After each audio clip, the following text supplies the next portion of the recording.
Good morning and good afternoon to our participants in Europe. My name is Marie Jourdain, visiting fellow at the Atlantic Council's Europe Center, and it is my pleasure today to moderate this discussion on European perspectives on Russian-Chinese strategic convergence.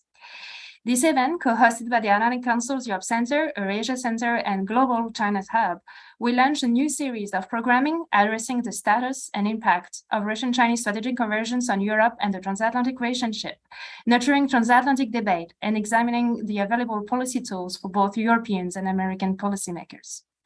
This series will fall under the Europe Center's Next Europe body of work, examining the opportunities and challenges facing Europe in the medium to long term.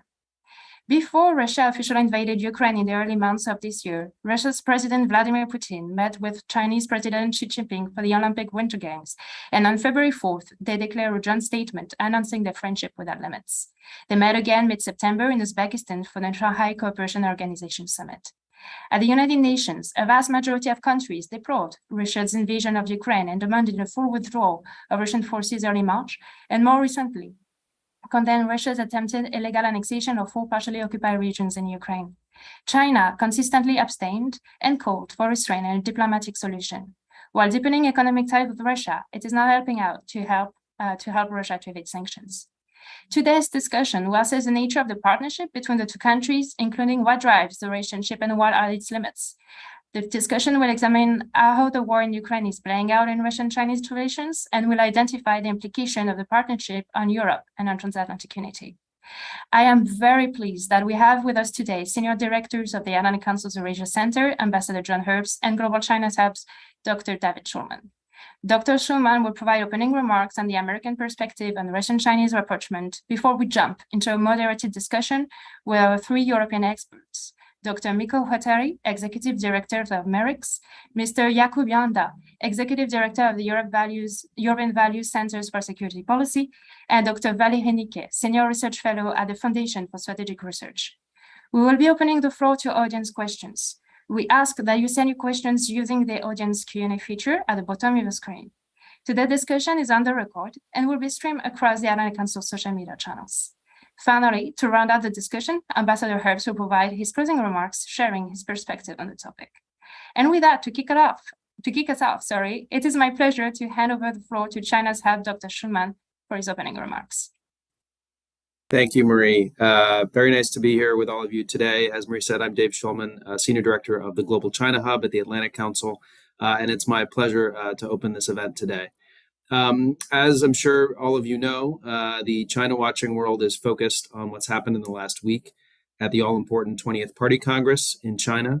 A lot of focus on Xi Jinping having run the table in terms of stacking the leadership with his allies, and all indications that Xi has more power than he's ever had before, and that really every decision flows through Xi Jinping. And this is significant. But I think it's also significant to look at the big report, the work report that Xi Jinping gave at the opening of the Party Congress, because it gives us a sense of what he's going to do with his power. There's a sense of continuity for sure, but there's a stress on the dark security environment that surrounds China, the bullying of foreign powers, as they put it, and particularly on interference in the Taiwan issue, and the importance for China of girding itself basically for a struggle in this environment and for self-sufficiency. And it's in this context that the China-Russia relationship is really important for China. In recent weeks, we've seen some optimistic notes about China's less aggressive or less frequent, at least, rhetoric in support of Russia's invasion and war on Ukraine, as Russia's military failings have become clear, as it has taken more extreme measures, and as its rhetoric on the potential for nuclear strikes has risen. But I think it's important to note that we have no reason to believe that China's fundamental approach to Russia as its most important strategic partner has changed from what was laid out in the joint declaration from February that Marie just referenced. And the contours of the work report lay out why. We have this picture where the importance of alignment with Russia is only heightened. It's an environment where China is surrounded by challenges, where the United States, in China's perception, is seeking to threaten it. And in Xi's mind, dedicated to a protracted campaign to constrain China's rise, to overthrow the Chinese Communist Party, and where China views itself as vulnerable to potential U.S. and allied actions in the event of a crisis over Taiwan, in not just the security domain, but in the economic space, the tech space, the energy space, and otherwise. All of this potentially putting at risk not just national security, but more importantly for Xi, party security. And these concerns have been heightened by evidence that the U.S. alliance network in Europe, as well as in Asia, is alive and kicking in the last several months. China's watched with surprise, I think, the Allied response to Russia's invasion, and it's wondering about the implications for a Taiwan crisis scenario in the future. So all of this underscores for Xi the value of Russia's partnership, even in its diminished state. Russia is weakened, of course, but it has the most nuclear weapons on the planet. It's on the UN Security Council. It's rich in energy and food and wheat. It shares a 4,000-kilometer border with China. All of this makes it the key partner, really the only key partner that can aid in countering and distracting the United States and complicating U.S. defense planning, and for ensuring self-sufficiency and reducing China's vulnerabilities. And so from my vantage point, absent the use of nuclear weapons or the collapse of the Putin regime, the China-Russia relationship was only going to deepen as a result of this war. The question for today's session is how Europe is viewing this relationship and what the deepening ties between China and Russia portend for the transatlantic relationship.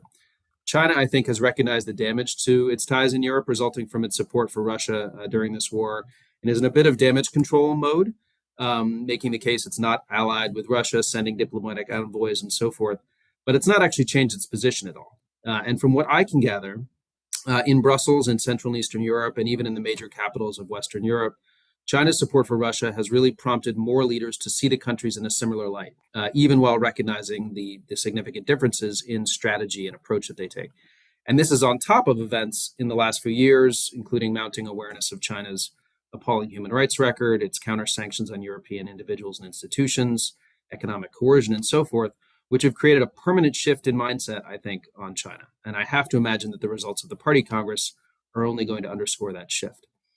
That all said, a shift in mindset doesn't necessarily mean a shift in policy, particularly among a disparate group of 27 countries, as was just demonstrated this week at the European Council meeting on China. And Chancellor Scholz is still planning to head to China next month with a full coterie of business leaders.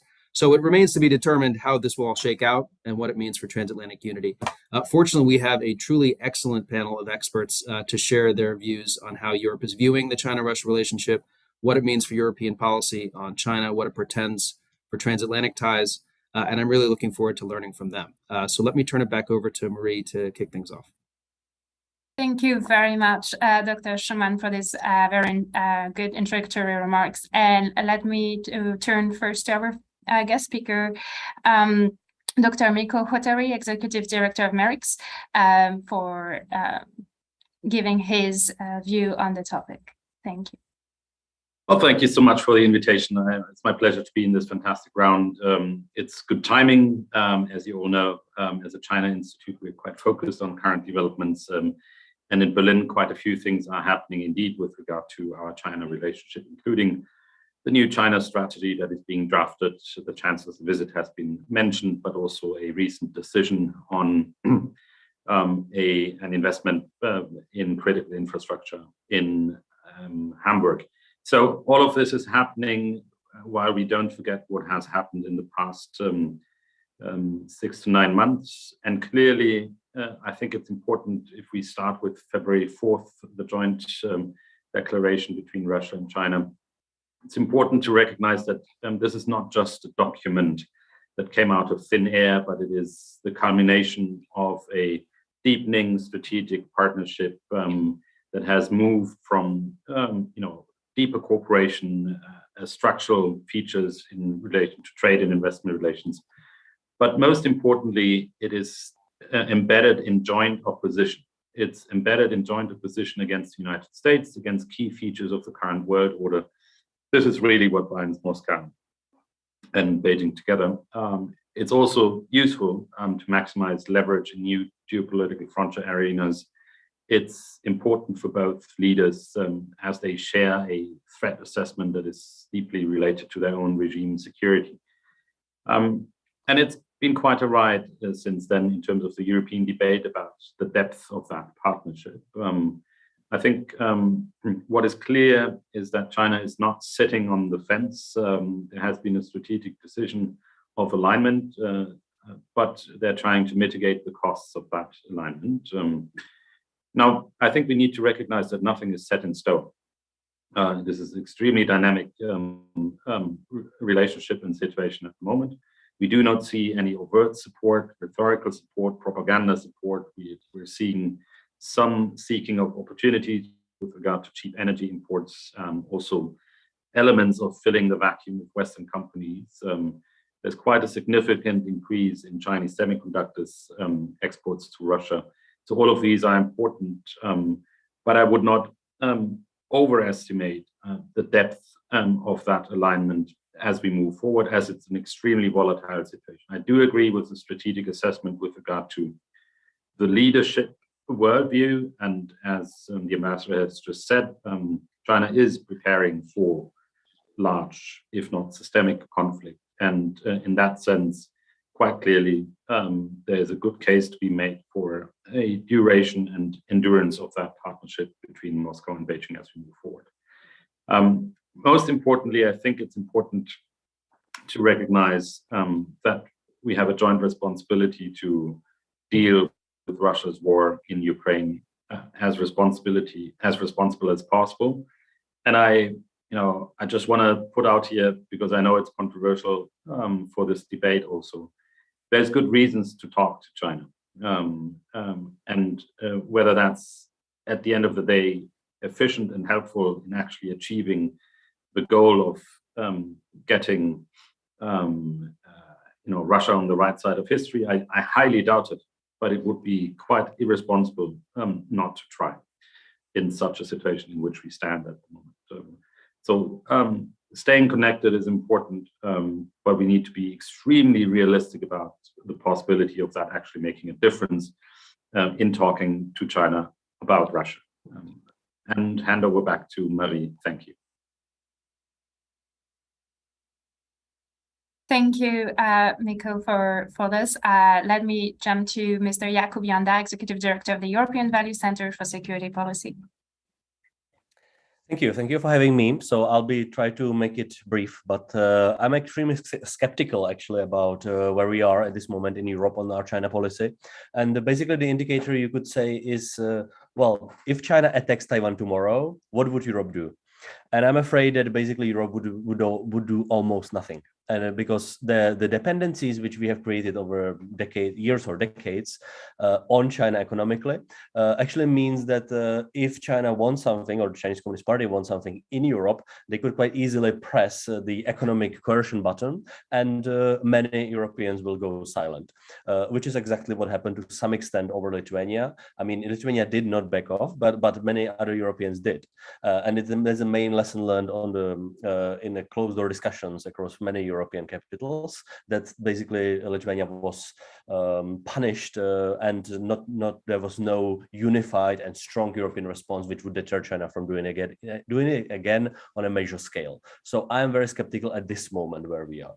So just briefly, where we are across the European map is that yes, there is a huge divide over how China is actually seen now between some of the Western European countries like Germany, France, partly Italy, and Central Eastern European countries. I mean, Central Eastern European countries have been target of of Chinese strategic corruption and elite capture since 2016-17. There were quite successes. So quite often I could say that Hungary is currently a Trojan horse of China in Europe, and you could see it on voting, how Hungary votes in international bodies. You could see in physical activity of Chinese intelligence from Hungarian soil against other allies. That's what China actually got in Central Eastern Europe. But also we are in a situation where, for example, Poland does not have a coherent or principled China policy. There's a lot of closed-door disagreements between countries like Lithuania and Czech Republic on one side, currently pretty hawkish on China, and Poland, which is actually stopping or silently trying to stop other allies to go, for example, and do very pro-Taiwan activities, which Lithuania and Czech Republic are doing now. So there is a lot of this closed-door disagreement between Central Eastern Europeans, and then there is this whole economic dependency on Germany, because we are all pretty well connected economically, which makes good sense for Europeans. But if we are dependent on the will of the CCP, it's pretty bad. And that's basically where we are at this moment with much of European decision making on China. Just to finish up, I think there is also another thing which we should consider for the future. Not only EU countries, but also if you look into Ukraine, and obviously we all look now over the Russian war. But the big discussion which is already happening is about how will the reconstruction of the post-war Ukraine look like. And the obvious choice would be, well, China shouldn't have a role because we have seen China basically supporting strategically what Russia has been doing, even though publicly saying it doesn't, but it's pretty clear what China does in support of Russia. But we are in a situation where there is quite a big part of the current Ukrainian political leadership which actually wants Chinese money in Ukraine in the future, which means that there are closer discussions about Chinese involvement in the future reconstruction of Ukraine, which is actually pretty scary on many levels. And just to finish up on a specific example, I'm now sitting in Taipei at World Movement of Democracy event, and the key speaker from Ukraine who was supposed to come to Taipei was a very senior Ukrainian parliamentary politician. And that person was supposed to come, announce everything was fine until the last moment, until actually there was a political decision in Kiev by the current governing party saying this person should not be coming to Taipei because it would really provoke China. So it got cancelled, and there is the usual economic and political coercion by China, which in this case actually is successful. And this only shows you how deep the connection, or I would say the influence of Chinese coercion actually is. And we are talking about Ukraine, where basically you see the whole democratic world standing up for Ukraine against Russia. But when it comes to China, it's quite easy to deter in such a very innocent way of like a senior parliamentary politician coming to Taiwan, which is exactly what most other Europeans are doing with no problems. But Ukraine does not because of the coercion and the unwillingness to actually take the risk with China at this moment. So I'm just trying to picture it in a way that what we see is happening is I'm quite skeptical at this moment. Thank you. Thank you, and I'm sure we're going to have a lot of questions about the divisions within Europe regarding this relationship. But before jumping into the questions, I want to turn to Dr. Valérie Niquet, who is at the Fondation pour la Recherche Stratégique in Paris. Thank you. I will keep it brief and maybe jump back from what has just been said about the position of Ukraine regarding China. And this is at the heart of the dilemma some European countries may have, considering that the main argument we have for that kind of quasi-alliance between China and Russia concerns, on one side you have autocracies, on the other side you have democracies, and this is a major ideological divide that the European, democratic European countries are asked to follow or to position themselves according to this big divide. On one side, the US democracies, on the other, autocracies, China and Russia mostly. But as we see, Ukraine, that we are all defending or supporting against Russia, has a very different position, and it's not new. Ukraine was at the heart of the Belt and Road Initiative of China before the war, and before maybe the arrival of President Zelensky. Quite recently, Ukraine, they tried to change their mind, but at the UN Human Rights Committee, they didn't support the vote on Xinjiang and the Uyghur. They just abstained, if I'm not mistaken, and they tried to change their vote later, but it was too late. So that kind of divide is indeed extremely difficult to follow. Of course, we in Europe are facing on Eastern Europe, Germany, but not only Eastern Europe, Germany, but including France and all of Europe is facing a very crude and aggressive Russia. There is no subtlety about what Russia is doing. It's very easy to condemn, and natural or normal and expected to condemn Russia today. But I'm afraid, and this is where I will maybe focus my point, is that someone mentioned the necessity to talk to China. That's what China is expecting, really. they will not, I mean, they will go on with the propaganda, the support of Russia and so on. They will not abandon that because it's useful to them, and especially in newspapers like the Global Times and that kind of publications. Plus, China, of course, doesn't want to antagonize Russia. They need the freedom to focus on the Pacific, Taiwan, major issues, naval issues, and they don't want to have to watch their back again because of an antagonized Russia, possibly, if they change their official position. They also, of course, can take some advantage of this support of Russia with energy transfer at good price, even though in terms of energy, China is much more dependent on other parts of the world rather than on Russia, even today.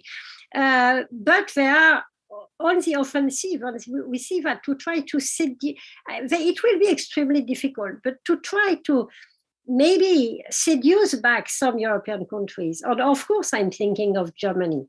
I mean, usually it's France who is accused to jump in the arms of the Chinese. But I heard, I mean, I don't know if it's true, but I heard that this time France is quite ambivalent about accepting Xi Jinping's invitation to European leaders to go and visit Beijing.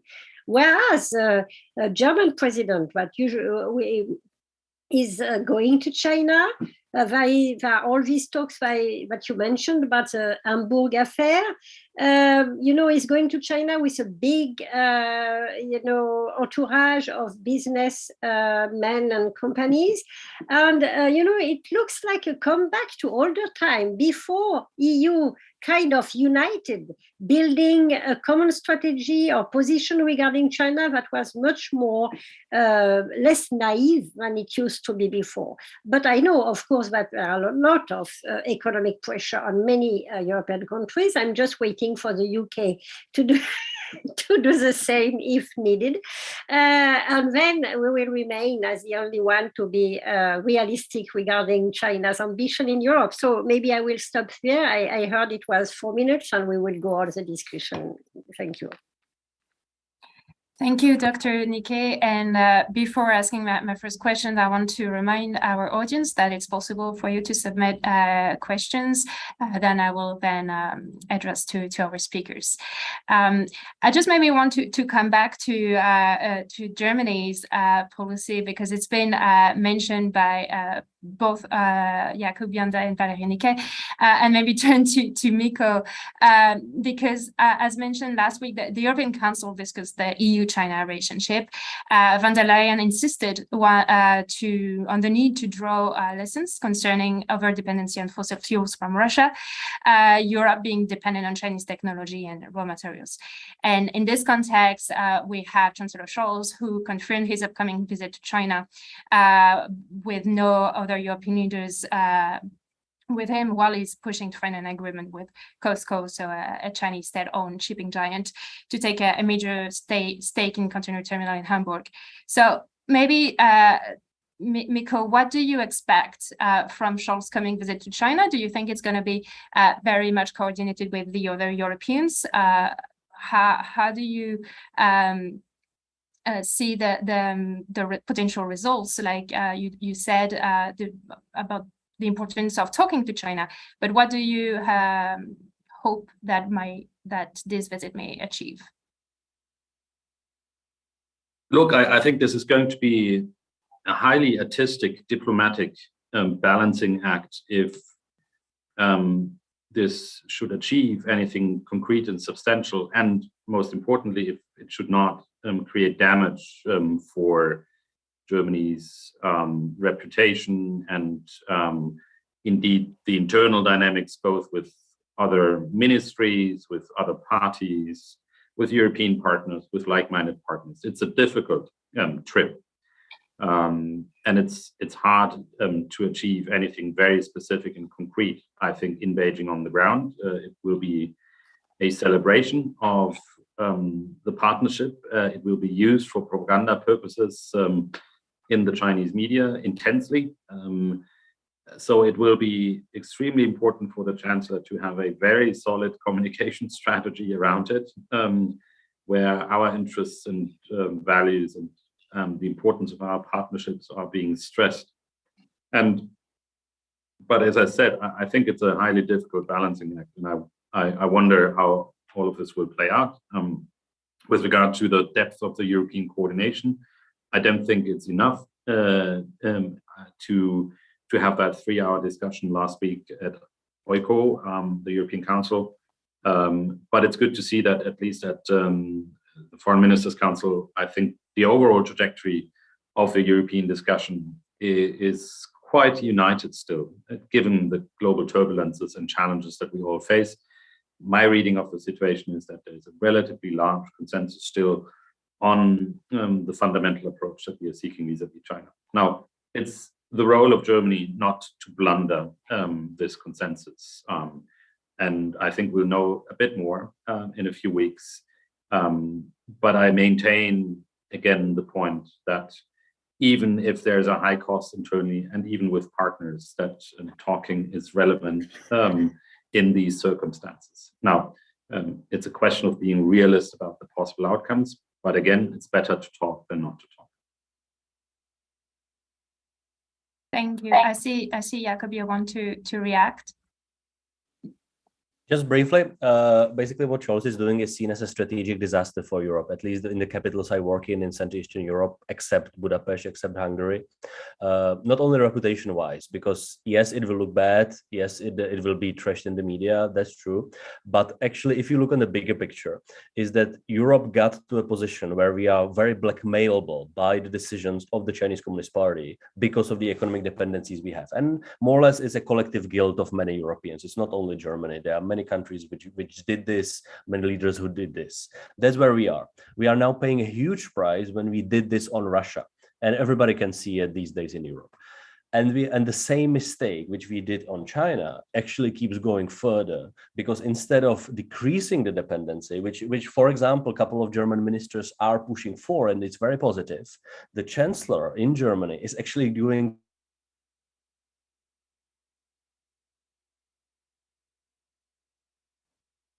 I think we just lost Jakob. not Okay. Sorry, we just lost you for 15 seconds. Okay, let me turn to Vali and Nikki for a second, who wanted to react while we get back. Yeah, Jakob. Well, it's going a little bit far from Europe, but it's interesting to make a comparison in terms of expectations regarding Europe dependency with Russia, for instance, Germany, especially regarding gas and the Nord Stream pipeline, and what is going on in Japan. Japan is the closest ally of the US, and it has been asked to be quite, not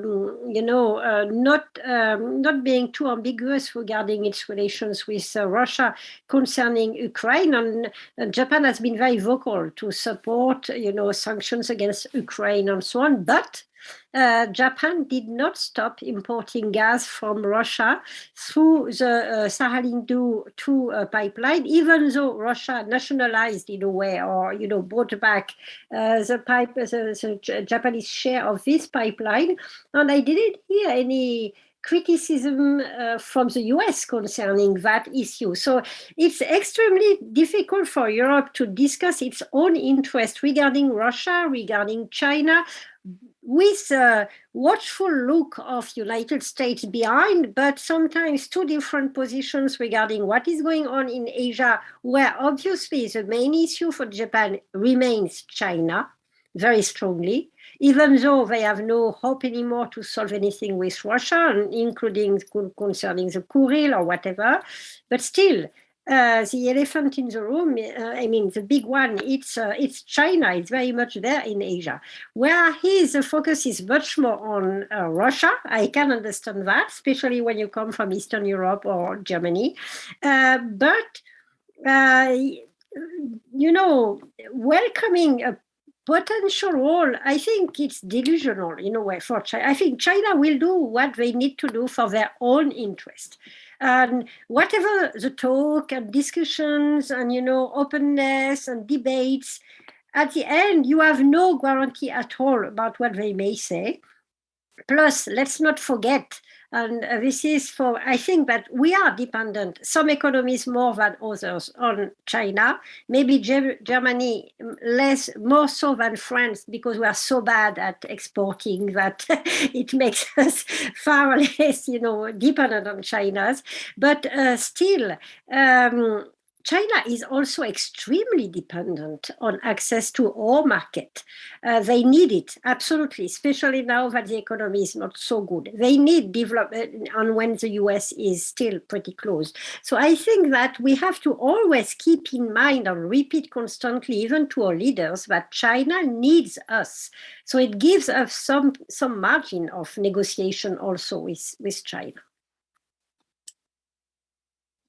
Thank you so much for this very lively discussion. I don't have much of a role here because you answered each other, but I want maybe to come back a bit more to not so much on China, but something about what is in debate here in the US. And I want to stress the idea put by Kurt Campbell a few months ago about one single theater between Europe and East Asia, in the way that it makes sense in framing the strategy vis-a-vis the Russian-Chinese axis. And it's also very much reassuring for the Europeans who are growing wary of seeing Europe as a secondary theater for the American armed forces behind the Indo-Pacific one.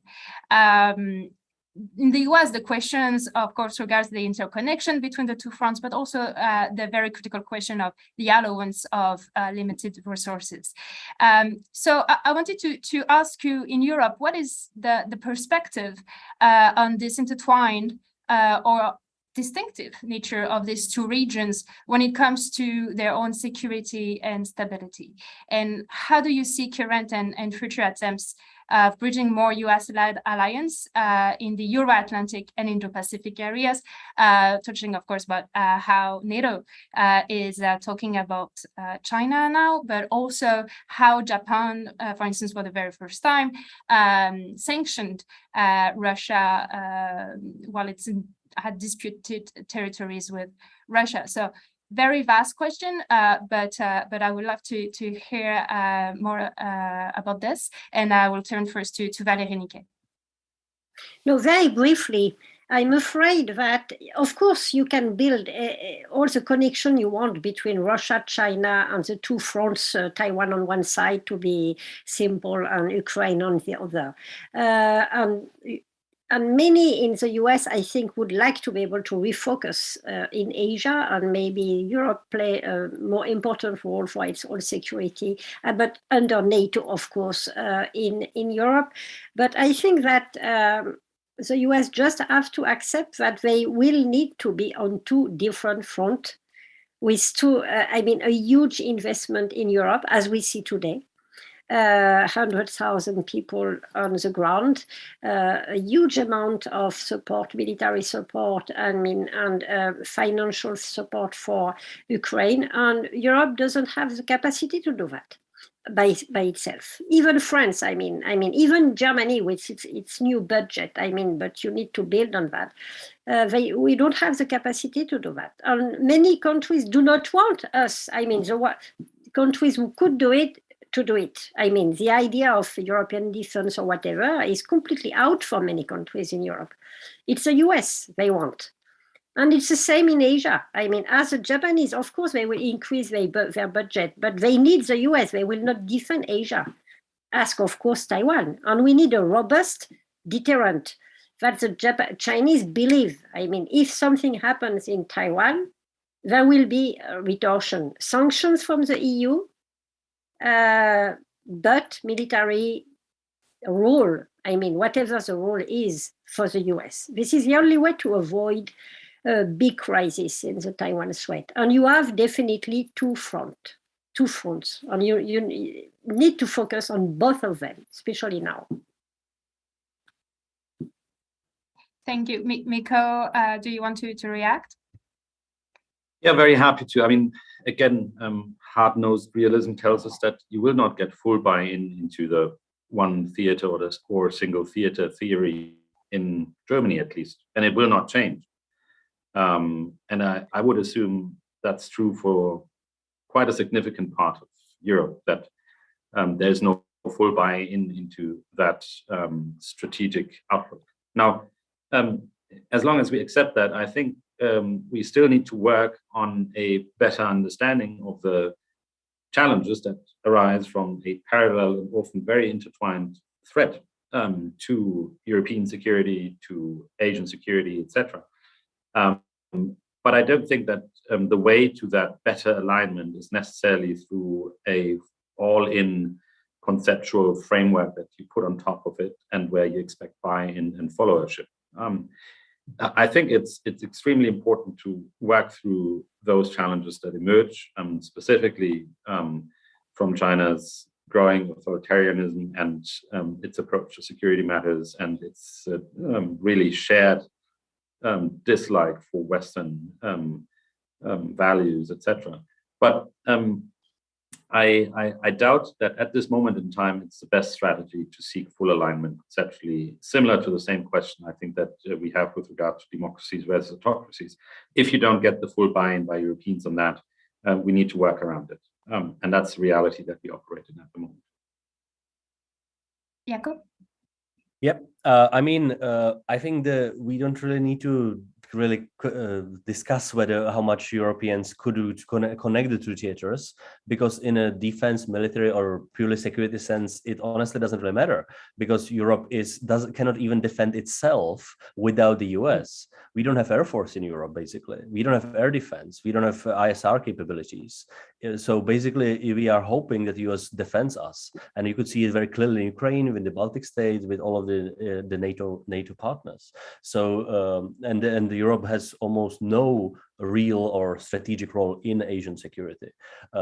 That's what you look over the assets. So that's where we are. We need to be realistic about it. So what we need to do is building political ties where it makes sense, like Japan, like Taiwan. That's what some countries are doing, and decrease the strategic dependencies we have on China so that we are actually independent and sovereign in our own decisions. Because let's make it clear, we are not really. If we actually decide to do, let's say, support Taiwan in any non-military way, again, what will China do? They will put on the economic screws, and individual countries in Europe will stop doing it. Maybe Lithuania could have done it at least partially, because they have very little China business, but most other European countries cannot do it. And so for that reason, I think that should be our main role. Political ties to good democracies or good allies or potential partners. That's why Czech Republic is so aggressively going for the Taiwan connection, even at the governmental level, like Lithuania does. And yes, we are small. So yes, militarily, we don't really matter in Asia, but at least politically and economically, we start having real political connections in Taiwan and with Japan. And that's what I think Europe should be focusing on now.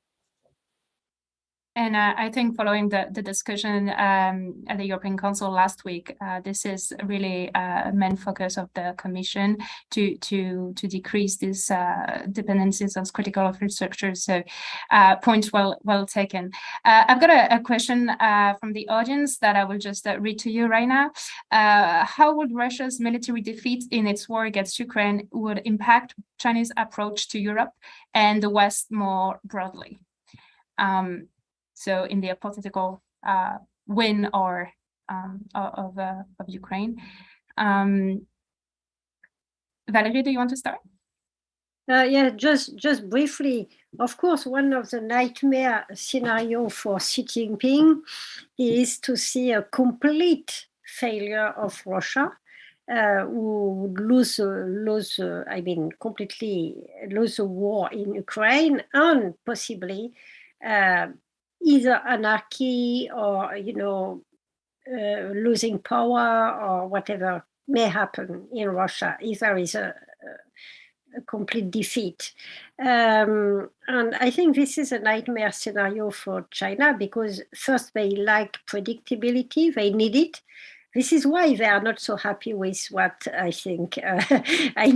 Maybe not initially, when Putin decided to just invade Ukraine in 3 days, maybe Xi Jinping, as delusional as Putin was, believed it could be done. And then it would have been a good lesson to all these democracies to see how strong they were. But he failed. And if he fails completely, it will not be very positive for China because it's more uncertainty. And I'm sure that China will try to call back to Europe and, involve itself again. I don't know if Xi Jinping will be able to do it because he seems to be so focused on ideology, and it has been so negative for China all these years, in terms of image and change of posture. But I think it will be bad news for China, yes, if there is a complete defeat of Russia in Ukraine. Jakob, do you share this assessment that China might turn back to Europe very more concretely if Russia loses this war? Well, it's already happening. I mean, to some extent, China is trying to actually, in strategic sense, bribe individual countries in Europe to actually getting more close to it. And I think the German Chancellor's visit to Beijing is one of the examples of it. But also, Hungarian Prime Minister hopes that he'll be getting some basically money from China for this winter as well. We see the Polish president hoping for some Chinese investment in the future. So to some extent, it's already happening. But you're right that if Russia really loses in Ukraine, that will be a great sign for everybody. But what it will actually mean is that China will keep trying to bribe Ukrainian politicians, as they are doing now, trying to get themselves into reconstruction of Ukraine and get a friendly face, which is exactly what China needs, so that Europe is actually not defending itself first against Chinese incursions in Europe, and second, not really deterring China from attacking Taiwan and Japan, which is exactly the strategic goal of China, one of the strategic goals of China in Europe, so that Europe does not actually play hard on China when China tries to change international boundaries or actually break international law as they already do.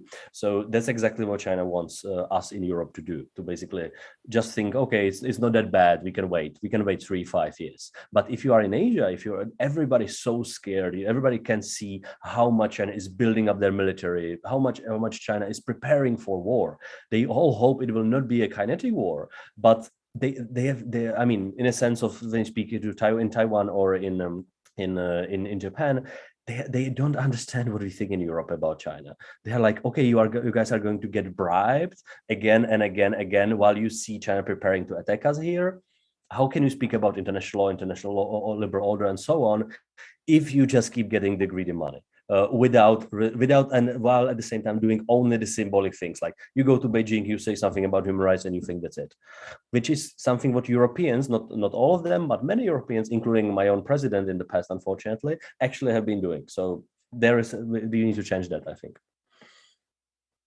Thank you. And just before turning to Miko, I just want to emphasize, it's a very interesting thing you both are saying, that I mean, China, of course, always is going to try to improve the relationship with Europe in the EU, but so far has not come up with new ideas, and the dialogue is basically stuck. And I was really wondering how it will plays out with its own relationship with Russia, which is not limited to the Ukraine war, but it's much more deep, like you mentioned in your introductory remarks before.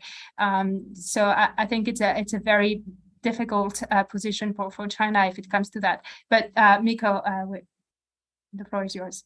Well, look, I think it's highly speculative to think about the exact modalities of China's approach to Russia, depending on the specific scenario that we're looking at, where is Putin still in place? Who is in place? What can they do to support actors in Russia that would align strongly with China in the future, etc. So I wouldn't want to speculate all too much about it. But allow me a comment on Jakob's words. I'm struggling a bit with the terminology in terms of framing everything that is an economic partnership with China as bribery, and specifically making that comparison between Asian countries and European countries who take Asian countries who are worried and take a harder stance. You're probably fully aware of the fact that a country like Japan, South Korea, even Taiwan is much deeper intertwined economically with China than Germany ever can be. And the depths of that investment relationship and trading relationship, I wouldn't call all of that bribery, even if it creates vulnerabilities. And I think it's absolutely right. The European Commission is right. The German Ministry of Foreign Affairs, Ministry of Economic Affairs, everyone is absolutely right to think about decreasing our dependency on China with regard to strategic asymmetric vulnerabilities that are created. I think it's absolutely right that we should diversify politically, in economic terms, and you would get a lot of support for that idea. I just wonder whether, also as a tactical communication strategy, framing all of that as a threat of bribery is the most effective way to get to the outcome that we all want to achieve.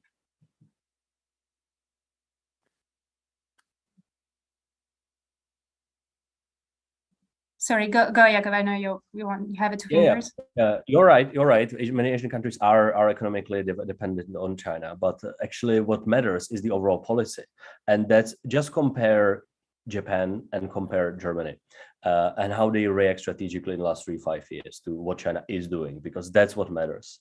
And I'm afraid I would really love to be, let's say, an ally of Japan than ally of Germany, because I actually see how far, if I would like to be protected as an individual citizen or as a nation like Taiwan, for example, who actually take it seriously in the last 3 to 5 years. And it's not about individual politicians, but about like national strategic policies. Yes, we have so much mistakes in the past. That's true, and I'm trying to name all of them. But this is exactly what I think we should actually think about. It's not about one Scholz visit. It's not about only one port of Hamburg. It's like a whole horizontal approach which we see, and there are slow changes to it. There are a couple of nice words every couple of weeks. That's good, but who is working in individual European countries on decreasing the dependency on China? We see how destructive it is when we build it on Russia, and we see where China is going itself, and we are doing very little about it. We are just proposing new business, and we are thinking, oh, it's just economic, there's no problem. But we know it's a weapon of China against us, and we keep doing it all again. So I think that's the mistake. I really want to come back to Russia and Chinese partnership, but really like in a few seconds, Miko. I think Valerie was first, so that's better. Okay. Yeah. All right. No, it was just a remark. Yes, in Taiwan, I think that a majority of people in Taiwan did believe a few months ago, according to polls, that Japan would defend Taiwan militarily if there is an attack from China. I think it's a little bit overstretched about what Japan could do and is willing to do, and particularly Japanese public opinion. There has been a lot of progress in Japan concerning defense. There are talks and noises about increasing the budget, but it's not done yet. And there will be a new strategy at the end of the year. But still, basically, Japan wants the US to remain, protect Japan, try to avoid anything bad happening in the Taiwan Strait, because it needs to be stable and maintains a very, very, very close relationship with China in terms of economy. This is the first economic partner of Japan, as it is for South Korea. And yes, as Nico just mentioned, let's not be too delusional about what Asian countries can do. They count on the US. This is for true, and they need it. We are trying to do something more in a more autonomous way. It's not always well received in some other parts of Europe, but this is the case. All right, thank you. I just want to come back more to Russian-Chinese partnership and how it will look like in the future, not only on how the Ukraine war is going to play out in this relationship, but maybe more largely. A lot of experts mentioned that Russia will be the junior partner in this relationship, just because of Chinese economic strength. But as mentioned, as David Schulman in his introductory remarks at the beginning of the conversation, Russia still have a lot of tools in its hand. It's a nuclear power at the United Nations, part of the Security Council, and also the access to the Arctic that China is very willing to be more involved in. So I just wanted to maybe question a bit, what do you see in this partnership for Russia as a potential general partner, and also when it will come to the autonomy of its decisions, in what leverage Russia will have towards China, and maybe to start with Mika. Well, briefly, I think you've said it effectively. We have to expect a Russia that is more dependent. We have to expect a Russia that is more observing to what Chinese interests are and more willing to signal them also to the rest of the world, independent of the specific, I think, trajectory of the defeat that we all hope for. I think Russia will face a situation where their own strategic autonomy will be limited on certain key issues. China is certainly realist enough to make maximum use of that as much as possible, but in ways that are initially subtle and maybe later a bit more forceful. So that is a realist assessment, I think, of the overall strategic landscape that we will see witness in the coming years to emerge. Thank you. Valerie, do you want to comment on this? Well, no, not so much, except to say that I think that there is still a feeling, lingering feeling maybe of China will be very uneasy, as I said initially, with Russia if they let down Russia completely. I'm not sure that Putin would, or even other Russians will take it that positively regarding Russia. And considering the past, the very heavy past between these two countries until quite recently, until the 80s, I mean, the main threat for China, the PRC, was the Soviet Union until the end of the Soviet Union. And it was the motive why they switched back to a kind of semi-alliance with the US during the Cold War. I mean, and this doesn't go away, especially as you know now, people like Xi Jinping, these people were raised at a time where the slogan was, focusing on anti-revisionism against the Soviet Union during the Cultural Revolution. These guys, when they were 15, 17, 20, were constantly listening about the treacherous of the Soviet Union, Russia, and so on. So all these things do exist, and the Russia are very suspicious too of China, some of them at least. I mean, some just want to make money and get support. But, you know, this is not an accord de coeur, as we would say in French. I mean, it's a complicated relationship, I think, between the two. Jakob? Russian leadership will be fighting to survive in upcoming months, maybe a couple of years, if they do survive. The only thing they really need from China is that China does not throw them under the bus, and second, that China provides some of the financial assistance which Russia will really be needing in upcoming months. That's clearly what they need. So longer China basically waits in this kind of relationship bilaterally, cheaper it will be to basically buy parts of the Russian Empire, not in a sense of geography, but in a sense of individual companies or individual relationships, where China will have huge leverage, which they already has, but it will have even more in the future. But if the Russian war in Ukraine actually goes over, could be the nuclear benchmark in some way, or even if the war keeps continuing, because, for example, there are 7 million Ukrainian refugees inside European Union now because of the Russian war. So the war is huge in every strategic sense, and that actually means that that Russia cannot really get out of this. The Russian leadership cannot get out of this basically in any positive way. So the question for the Chinese leadership is how long and how much will they really be supportive of Russia? Because they are. It's not about what they say publicly. It's about what they do, meaning money, meaning intelligence relationships, meaning military relationships, which are very deep, and how long they will basically allow, or let's say keep, the Russian leadership in check and without taking proactive action to depose the Russian leadership. They cannot do it alone, but if China decides that it's enough, there's so much leverage China has over the Russian leadership, which sometimes is not so visible, but they have it. But so it's their decision. And I mean, just to give you an example why I think the European policy in China is bad, now Europe should be really pushing China to force Russia to stop the war, and we are not doing it. We are just saying it nicely in a couple of sentences, but we are not pushing China to do it, to stop the largest war in Europe, which there is since 1945. So that only shows you how weak our policies are because of our economic dependencies. That's the only reason. Thank you. We're almost at the end of our discussion, and I just have one last question for you, and then you can also, when you answer, give your concluding remarks before I turn to Ambassador John Herbst.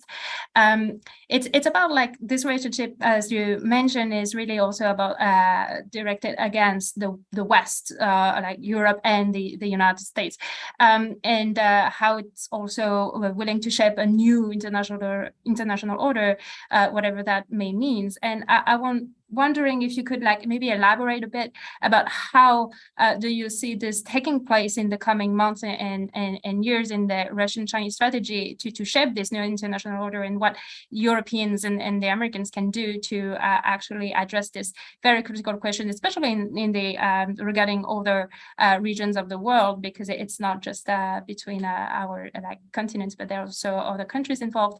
And then I will turn to Ambassador Herbst for the concluding remarks. Valérie Niquet, you want to start?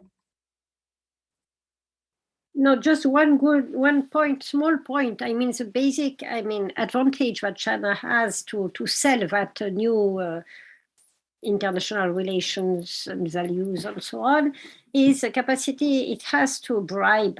But I will not say maybe European countries, but as we see that elites in some part of the world, and I think of Africa, for instance, Latin America, some countries, Central Asia.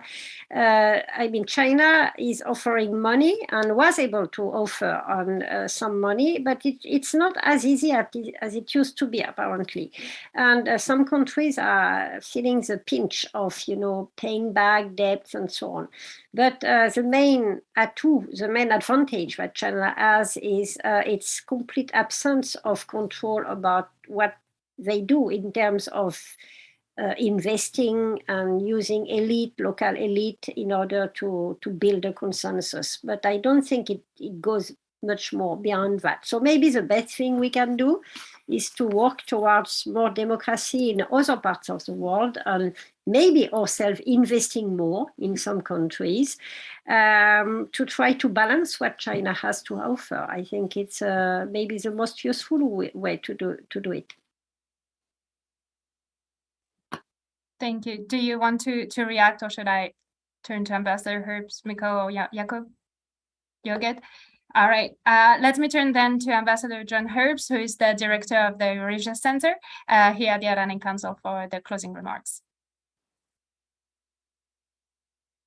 Marie, thank you, and thank you for the wonderful moderation of this event, and thank you to our European guests for their profound views on this circumstance. And I'd like to thank the Europe Center and David Schulman and the Global China Hub for putting on this event with our participation. I would just like to make one point about the substance of this conversation. The unusual, although not unprecedented, China-Russia relationship today is driven by hostility to the United States and to the international order which we helped with our allies and partners to create. This masks the more fundamental, long-standing competition, if not enmity, between China and Russia. And in fact, we've seen within the last 75 years another example of close Chinese cooperation, which lasted perhaps a decade and then became a deadly competition. I'm talking about, of course, what happened right after Mao became the head of China in the middle of the last century. My view is that the historic differences between two countries will not be hidden too long. It will only be hidden now because of Putin's irrational, and I use that adjective precisely, obsession with Ukraine and a supposed American enemy. When China, even in this phase of close Russian-Chinese relations, has officials, journalists, scholars talking about Russian territory, for example, Vladivostok, as Chinese. There are people in Moscow who understand this, but again, given Putin's dominance of the political system there, they cannot really talk about it. But I think we're seeing the beginning of the end of the Putin regime because of the failure of his aggression against Ukraine. And when the Putin regime is kaput, I suspect Russia will take a new look at its strategic interests, and this close relationship between Moscow and Beijing will disappear into the historical dustbin. But that may take a couple of decades. Thank you all for joining us today.